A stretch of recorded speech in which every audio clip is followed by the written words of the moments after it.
Welcome back to the channel, guys. I'm WolfbaneGaming and I am joined with Gamertag. And in this video we are actually going to finish off Gotham Knights by doing the review. So let's start off with the story. Considering this game came out in 2019, the story is on par of what you would expect from that year. Not going to say much, but it's another game by Rocksteady set just after Batman Arkham Knight, or set in an alternate timeline during that time period anyway. Beginning of the game starts off with a big event, and that means that Batgirl, Nightwing, Robin and Red Hood have to clean up Gotham from two major leagues, the League of Assassins and also the Court of Owls. That's basically everything we can say about the story without spoiling too much. There is side stories where you investigate Clayface, Harley Quinn and Mr. Freeze, all fun missions, and you upgrade your character, whoever you decide to play as, with special abilities you get for leveling up, gear that you pick up from enemies or craft. You can also do a heroic assault mode, which is survival. Each round has its own objective you need to do, which is actually quite fun. There's two different sets of heroic assaults. I'm not going to say which ones are amazing and which ones are worse, because they both have their own unique parts, and each one can be challenging, but sometimes they're not. Max level you can get up to is 80 for gear, but player level is only 40. But we'll talk more about the level 40 in a bit. So, as you can see, you basically just have complete reign over Gotham City. You can change your character whenever you want at your headquarters, known as the Belfry. At the moment, I'm Batgirl, because Batgirl is, in my opinion, the best character in the game. She definitely plays a lot more like Batman does in the Arkham games, which I'm okay with, but she has her own spin on things. What do you have to add to that, Jack? No, on exploration. I don't know, to be honest. Not sure. Okay. Each character has their own way of getting around the city. They all have their grapple hooks and a bat cycle.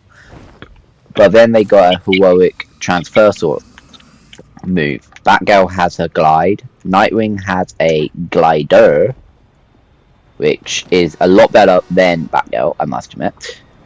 Robin has, I don't know what you would call it, a drone, I think he has. And then Red Hood, well, his is definitely more out there. He uses mists of a Lazarus pit to teleport. So, quite unusual.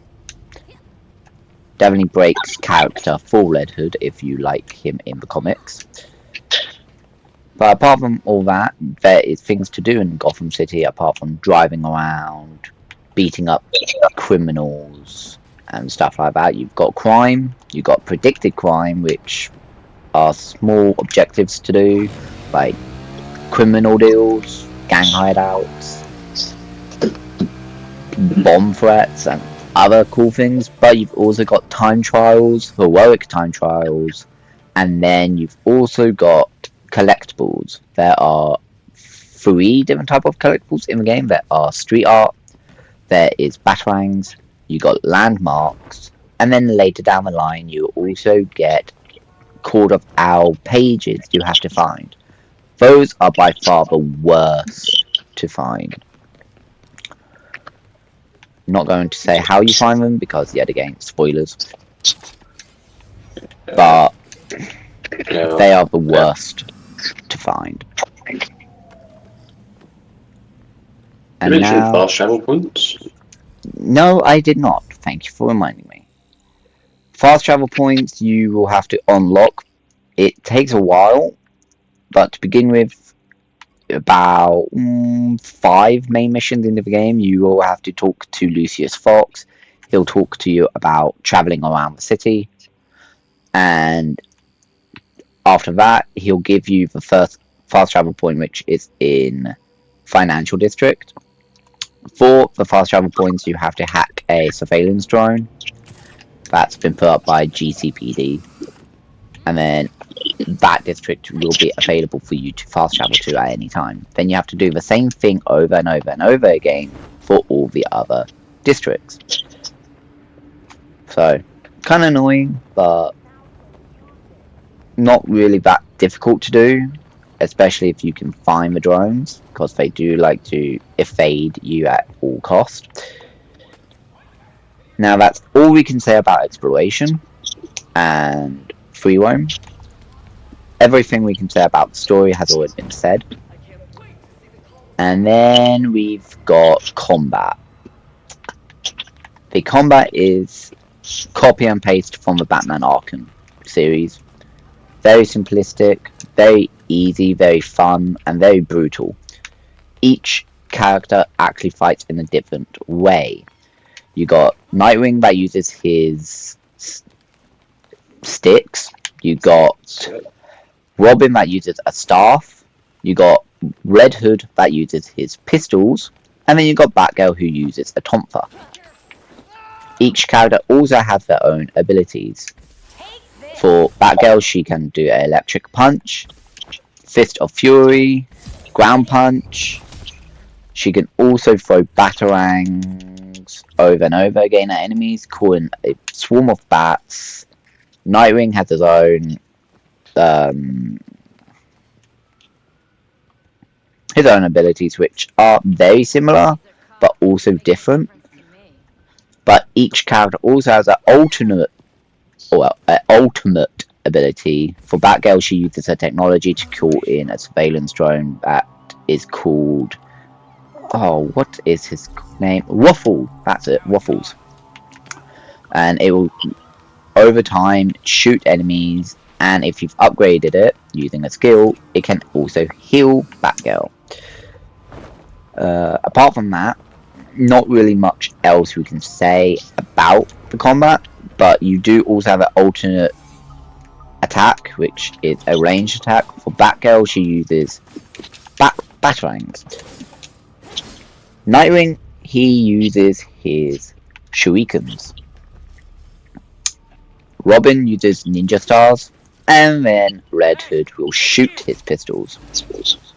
So I don't think I have my shuriken equipped at the moment. That's your ranged weapon, mate. Your Y button. Oh yeah. Right, let's get a little driving done for you guys. And now let's talk about the last thing we're going to talk. And that is New Game Plus. Oh boy. So in the normal game, you can only level up to level 30. After that, there's no more levels, which means you can't get every skill in the game. Unless if you do the dreaded New Game Plus, which is not fun at all, because it only adds 10 new levels for you. The enemies in the game is rounded up to level 34, but they still die in one hit if you've got level 80 items equipped, which makes the extra challenge they promised for New Game Plus non-existent. So you're going through the main story all over again, with all the same side story and everything exactly the same, hoping for a challenge, and there is none. They die in one hit no matter what. And bosses, well, What can we say about the bosses in New Game Plus? Oh yeah, they die within 5 hits. So, very fun. Every single enemy in New Game Plus is just too easy. Oh, and for main missions where you have to interrogate enemies, oh, have fun with that. You can't even damage them to then grab them at low health because they die. So yes, with the interrogations, that's something developers didn't think about for New Game Plus. If we need to interrogate someone for main objective and we kill them in one hit, we can't progress in the main story, which kind of sucks. So the only way we could do it is if we take off our high gear and equip low gear, then punch someone and then interrogate. That works. But then it's a lot of toing and throwing with your gear, so bad idea. But that's everything we can say. Jack, do you have anything to add? Don't think so. No? No. Okay, well, it's time for the rating then. I am going to give this game a 7 out of 10. Could have been higher, but unfortunately, all the cons we have stated outweigh the pros. So, that is my rating. How about you, Jack? I'd have to agree with that rating. To be honest, 7 is perfect for this game. Alright, 7 out of 10. So I hope you guys have enjoyed this walkthrough series and this review. And if you did, hit that like button, turn my notification on, join Wolfgang by hitting my subscribe, and we will see you in the next one. Until then, WolfbaneGaming and Jack Attacks, signing off.